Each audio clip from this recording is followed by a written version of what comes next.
Yeah, we will assure the public that kung pwede hindi kami matulog, we will not go to sleep to provide you security. In order for you to sleep, we are not going to sleep. Parang nananakot sila ito na. Nananakot sila. Yung nag-claim. Nag-claim na sila ang nagkakaroon dito sa dapat. Sige, manakot na sila, manakot. Bayan sila manakot.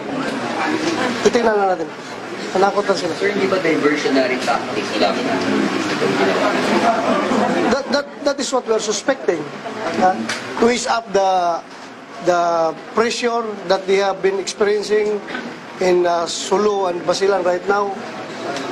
This might be a diversionary tactic para ma-ease up yung pressure doon sa kanila at ma-divert na naman tayo.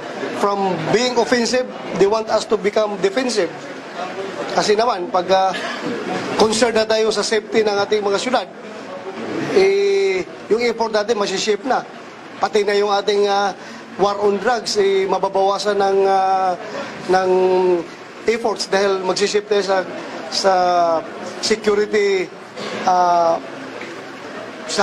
ng mga syudad. Sir, these persons of interest, are they still in this? That we cannot tell you. We are not yet sure. Messina Andalong, CNN. Wala sila sa mga persons of interest na. Wala pa. Wala pa. Sir, do you have specific areas according to the reports may be targeted? Kasi kahapon may nabanggit si Vice Mayor Paolo Pagnaran, Jensen also, and Davao na. Do you have specific possible targets? So far, we have raised the alert level to full alert status sa lahat, sa buong Pilipinas na. Lahat ng syudad ng Pilipinas ay pinabantayan natin. Sir, and kasi yung somebody's accounts are talking about the person, in relation to the person of interest, yung kung paano nila ginawa, they pretended to get a massage dun sa area. Ganun ba yun? Tapos naging walang bag doon? Do you already have a clear idea on how it happened? Meron, pero dinidevelop pa namin. We cannot just be giving you out all the details that we have gathered dahil ongoing pa yung ating follow-up operations. So, mamaya na. Mr. Jeff Canoy? Jeff, your third class. Ay, sir, okay na. Bea Kupin of Rappler. Sir, can you consider this as also drug-related, narcotics? Right now, Yes. hindi pa talaga namin ma-establish ng gusto, ma-prove. Pinakamalapit ito isa yung problema doon sa Sulu. Yung pinakamalapit. Next maybe is drugs. Dahil pwede naman bayaran ng mga drug lords yung mga, di ba? Pwede naman. Anything ka namin. Ano natin, touring natin dito, terror attacks. Not yet narco-terrorism, ha? Terror Not attack yet. lang. Terror lang. General, ilang pong mga witnesses yung hawak po ng PNP ngayon? We have 8 witnesses, pero hindi namin hawak we are keeping their identities confidential for their security.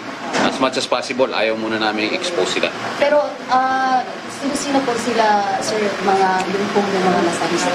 As I have said, that is part of a tactical information that we do not want to divulge for their security. No? Thank you. Last question. Sir, sabi niyo po, mabawasan na po yung sistema nito ng pulis. No, posible mababawasan nga dahil nga concerned tayo sa security ng ating syudad, sa lahat ng mga syudad, so pwedeng mababawasan. But I don't intend to reduce our efforts sa ating war on drugs. We will have to continue the speed. We have to continue the momentum.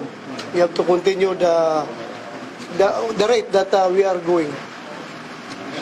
So medyo malapit ba to or harang ba to dun sa 6 months na binigay ni Pangulong Duterte para dun sa bago yung dapat sa droga, ganyan, medyo hindrance ba siya or paano natin makakabit ng 6 months? Honestly, this has a disruptive effect on our campaign. madidisrupt talaga pansamantala. But as I have said, pipilitin namin hindi kami madidisrupt. Continue pa rin yung laban, yung gira sa droga.